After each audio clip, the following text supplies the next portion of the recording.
If you look in a study they did in a survey, that the average worker, like service worker in this country, watches 30 hours of television a week.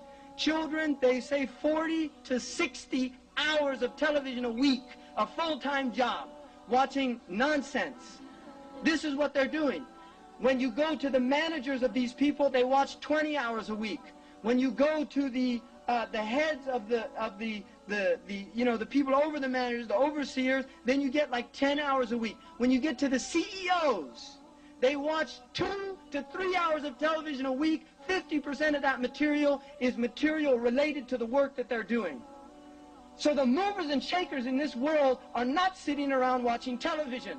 They're utilizing their lives for shar, for evil. And they're spreading their fasad all over the world, but they're busy at it.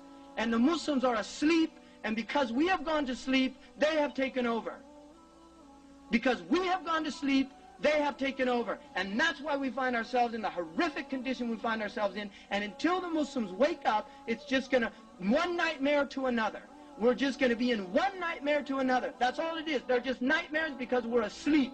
And when we wake up, then we can enter into the light of day. And Islam is a deen about waking up. That's what it is. Religion is supposed to wake people up. Islam is not an opiate. There are other religions that fulfill that function. In fact, they got rid of religion and now they just spread opium, quite literally. The same people that used to control the state, that controlled religion to maintain the masses, to do what they want them to do, when they got rid of religion, when they found it was no longer useful, now they literally spread drugs. You can see this, the CIA in this country is directly involved and engaged in drug dealing, bringing in cocaine, putting it into the inner cities in this country. In Liverpool, in England, in Liverpool, this is not a joke, I'm not making this stuff up. You can go buy this in mainstream bookstores and read this stuff of people within these organizations that admit this. They'll even admit this on 60 Minutes.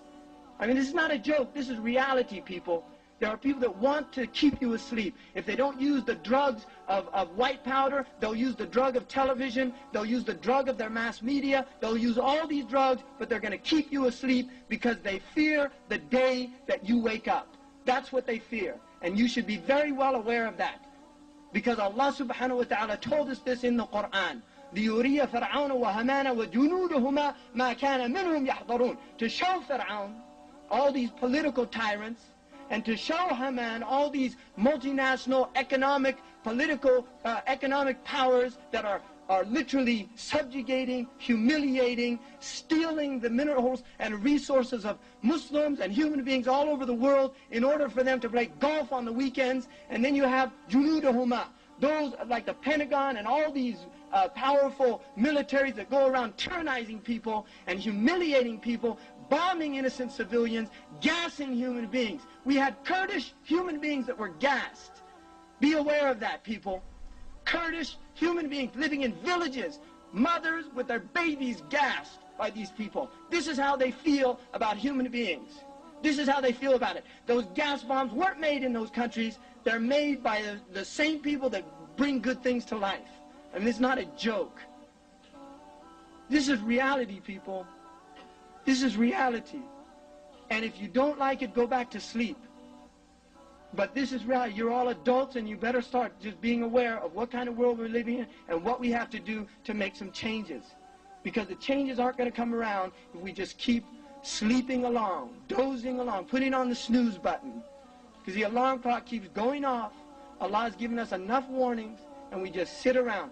But Allah says that He promises to show Fir'aun, Haman, and his armies what they were fearing from these people. You see, when the day that they wake up, the day that they say we're not going to take any more. I mean, this is what has to happen. But if we stay in this state of just taking in all these things and believing all the lies and going on as if nothing's going to get better and change, Muslims, we don't despair. Muslims are not people of despair. This is not our deen. We're people of hope.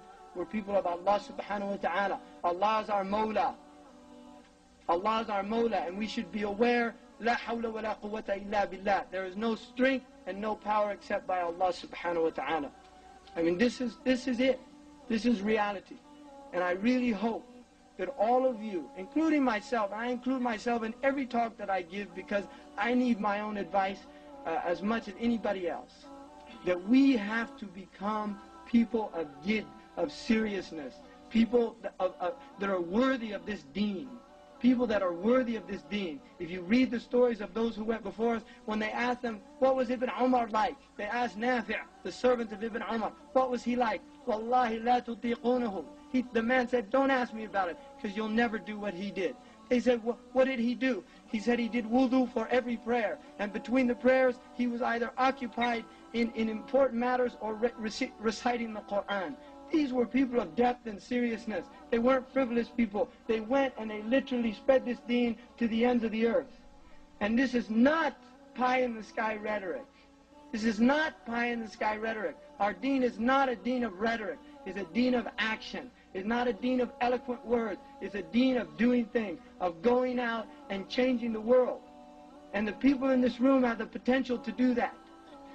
The people in this room, you have the potential to do that if you're willing to rise up to the level of the deen. But if you choose to remain in your sleep, in your somnambulent states, if we choose all to just carry along, mosey along, go to the mall, become consumers until we're consumed, right? Born to buy, the one with the most toys in the end wins, right? He still dies, right? The toys don't go with you. And we're not people of play. We're not people of play. Quran says that Allah didn't create this world as a play and a pastime. لَعِبًا وَلَهْوًا. It's not for playing and pastime. It's not for sports. I mean, wallahi, you're men. You're not children. You're men. Don't waste your time watching sports on the CNN or whatever you watch it on. Get up and do something with your lives. Become serious people of depth and understanding. I mean, really, do it. Just do it, right? Just get out and do it. Don't just sit around and until the next game's on. And they'll just keep giving it to you. They'll give it to you. They'll give you football, and then they'll give you baseball, and then they'll give you basketball, and then they'll give you football again, and then they'll give you baseball, and then they'll give you basketball. They'll keep churning out the songs for you, one after another. They'll bring the new pop stars. They'll bring the new actresses with the beautiful faces. They'll bring the new designs, the latest fashion, the latest fad. They'll just keep doing it for you. They'll keep churning it out as long as you keep eating it up and buying it. The day that you turn it off is the day that you have overcome them. That is the day that we have had victory. The day that we say we turn it off, we turn all this rubbish off, that's the day that we have victory. But until that day comes, we're just going to go from one nightmare to another. As an ummah, we need to rise up to the level of this deen. أقول قولي هذا واستغفر الله لي ولكم. السلام عليكم.